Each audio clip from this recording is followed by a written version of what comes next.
कि यही सही समय है, और वो निकल गया। हालांकि it was very risky and very dangerous, और वैसा ही हुआ। He did not think anything about the dangers in the way.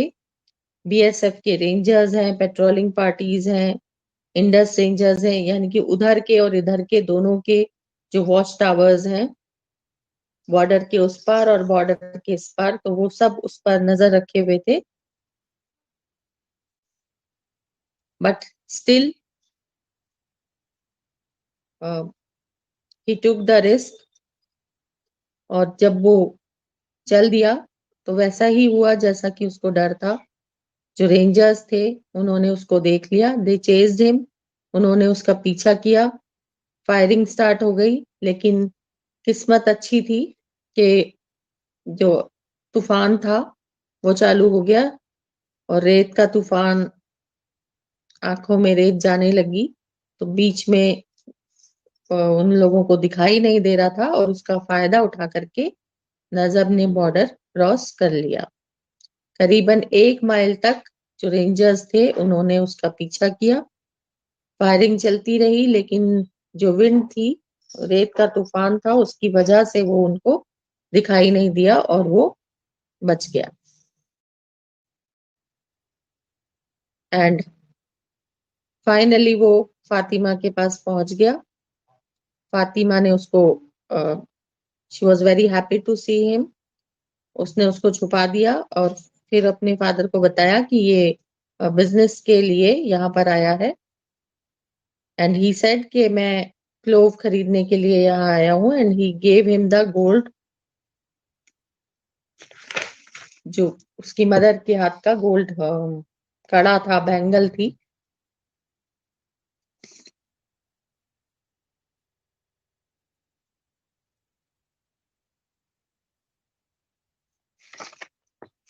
Just a minute.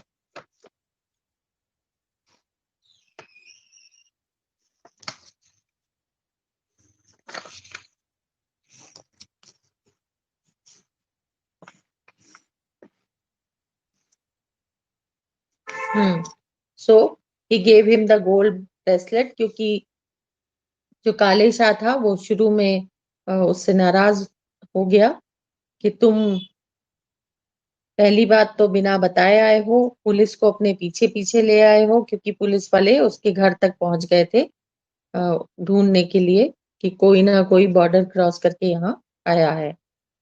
But काले शाह को जब तक इसका पता नहीं था, सो ही रिफ्यूज्ड। एंड जब गोल्ड ब्रेसलेट उसने दिया, उसने कहा I have come for the cloves and I shall pay in gold. तो गोल्ड को देख करके काले शाह को लालच हो गया, and he was busy in buying cloves and arranging. तो उसने सारे अरेंजमेंट्स कर दिए अल्लाह रखा के लिए भी, और उसको 2 दिन तक वो नजब जो था वो वहीं रहा। उसके बाद रात के अंधेरे में वो फातिमा को लेकर चल दिया, as it had been planned. और जैसे ही फातिमा ने उनके गांव में कदम रखा, उसी वक्त जो 3 साल से सूखा पड़ा हुआ था, बारिश नहीं हुई थी, तो पहली बार उस दिन वहां बारिश हुई।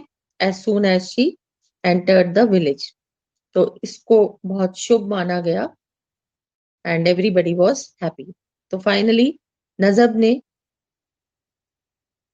वो कर दिखाया अपनी स्ट्रॉन्ग विल पावर से, अपने डिटर्मिनेशन से, क्योंकि जो जमन है उसको पक्का यकीन था कि वो उसकी हेल्प के बिना बॉर्डर क्रॉस करके गया है, तो विल नॉट रिटर्न। वो मारा जाएगा या तो रेंजर्स के द्वारा, and will not be able to come back safely. But still Najab Fatima को लेकर के वहां आ गया विदाउट एनी ऑब्स्टेकल। रास्ते में उनको कोई चीज रोक नहीं पाई, कोई रुकावट नहीं हुई। और अगर स्ट्रॉन्ग विल पावर और डिटर्मिनेशन है तो किस्मत भी हमारा साथ देती है। This is what have been depicted in this story. कि जब हम पूरी तरह से डिटरमाइंड होते हैं, स्ट्रॉन्ग विल पावर होती है, तो हम इम्पॉसिबल को भी पॉसिबल बना पाते हैं और अपनी जो डिजायर्ड गोल है उसको अचीव कर पाते हैं। जैसे कि नजब का इंटेंशन था दैट फातिमा को लेकर उसको वापस लौटना है, and Fatima was also happy. वो अपना गांव, अपना घर, अपने रिलेटिव्स, यहाँ तक कि अपना देश छोड़ करके आ रही थी, but she was happy because she had full faith in नजब।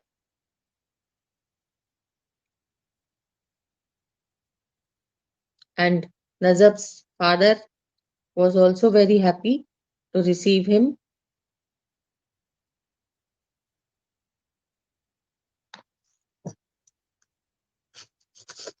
और उनको लगा था नजब के फादर को कि वो लड़का बड़ा हो गया है, he is gone for smuggling. तो वो बहुत खुश होते हैं when he comes back, and when he asks him that have you brought anything, तो वो फातिमा को आगे कर देता है। और जो 3 साल का सूखा था वो उस दिन खत्म हो गया था, तो उसकी जो फैमिली है, उसके फादर हैं, वो भी is very happy. So this was the story, and इसमें से शॉर्ट क्वेश्चंस ही ज्यादा बनते हैं। रैन की कंडीशन कैसी थी? Why did the rain look like a paralysed monster? Because it had been drought for 3 consecutive years, यानी लगातार 3 साल से सूखा पड़ रहा था और सब कुछ ड्राई हो चुका था, सूख चुका था। और what important incident occurred when Fatima came to the village? तो 3 साल का सूखा खत्म हो गया जैसे ही उसने उस गांव में कदम रखा। देन डिटेल आंसर्स में पचमई पीर के जो राइचुअल्स हैं उसका वो इम्पोर्टेंट है। Write about the rituals performed at Pachmai Pir, and the image of Ran has been used twice in this story, in the beginning and also in the end. तो शुरू में दिखाया गया है, डिपिक्ट किया गया है that rain is just looking like a paralysed monster, यानी सब कुछ सूखा हुआ है। और बाद में जो डिस्क्रिप्शन दिया गया है वो तब है जब नजब फातिमा को लेकर लौट रहा होता है, तो ही इज फुल ऑफ हैप्पीनेस। तो हमारी जो मेंटल स्टेट होती है उसी के अकॉर्डिंग हमें आसपास का सब कुछ दिखाई देता है। तो उस वक्त वो बहुत खुश होता है, he is full of love, joy and harmony.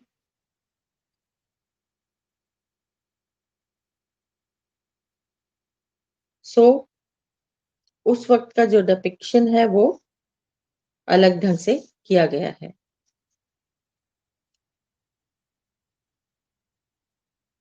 And the next important is what difficulties did Najab face while crossing the border?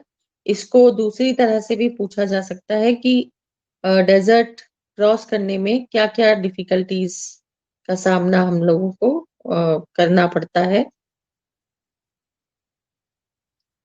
तो सारी जो हैं वो सारी चीजें आप बताएंगे। मेरा आज इफेक्ट होता है, ऐसा लगता है कि आगे पानी है, और सनलाइट में सब कुछ रेगिस्तान जो है वो एक बड़े से समुद्र की तरह लगता है, जहां पर डायरेक्शन ढूंढना बहुत मुश्किल होता है कि किस डायरेक्शन में आपको जाना है, बिकॉज कुछ भी नजर नहीं आता है, और रेत के तूफान उड़ सकते हैं जो कि बहुत ज्यादा डिस्टरबेंस क्रिएट कर सकते हैं।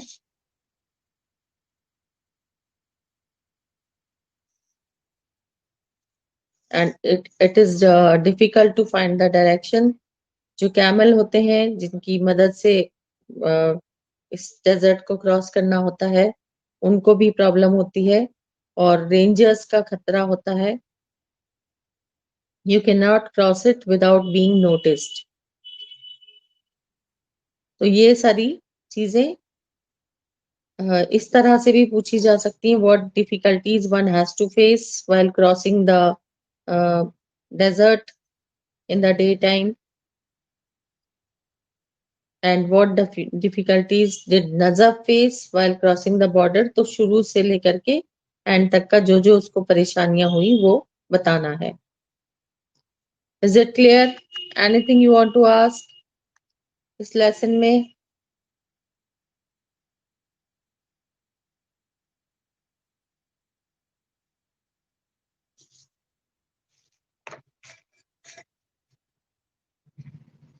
ओके, कुछ और पूछना है इसमें?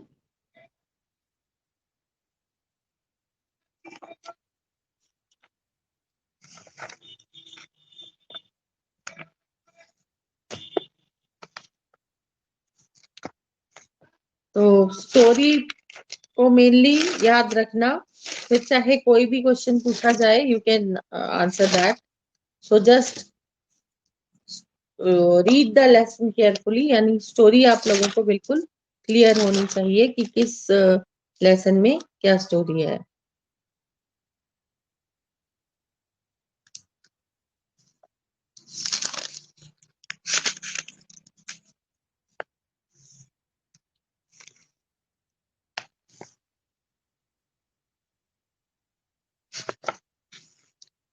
इसमें 7, 8, 10 लेसन नहीं है आपका।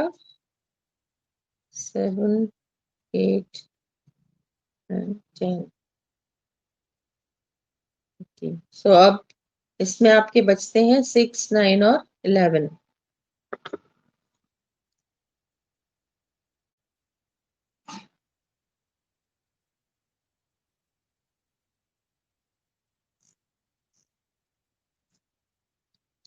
So is it clear?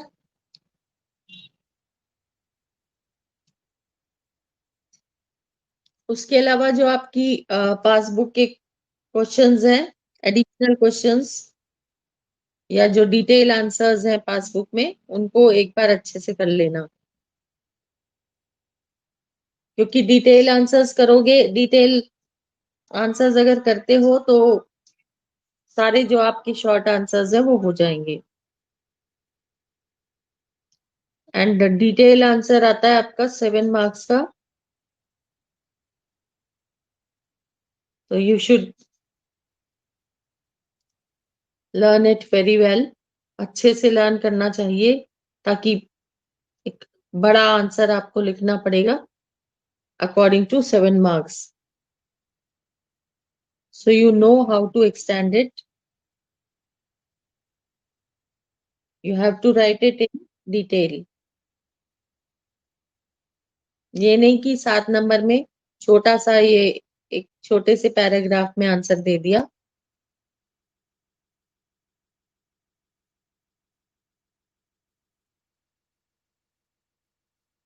और कुछ पूछना है?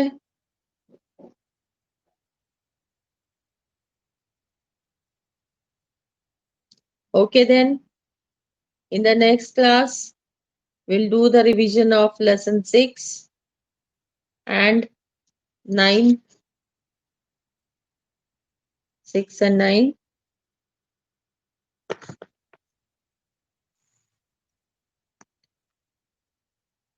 Okay, goodbye all of you,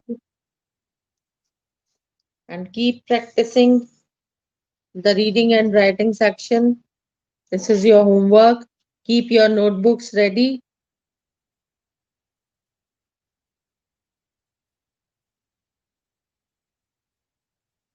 Okay, bye all of you.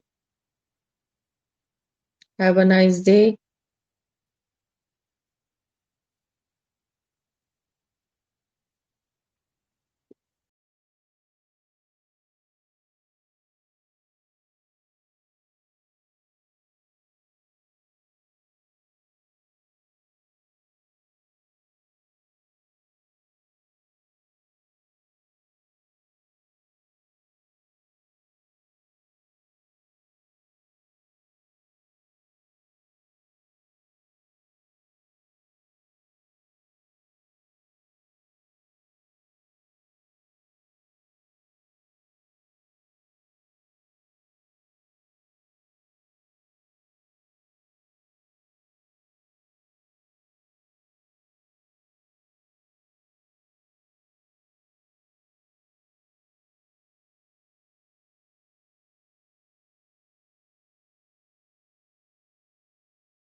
Good morning, guys.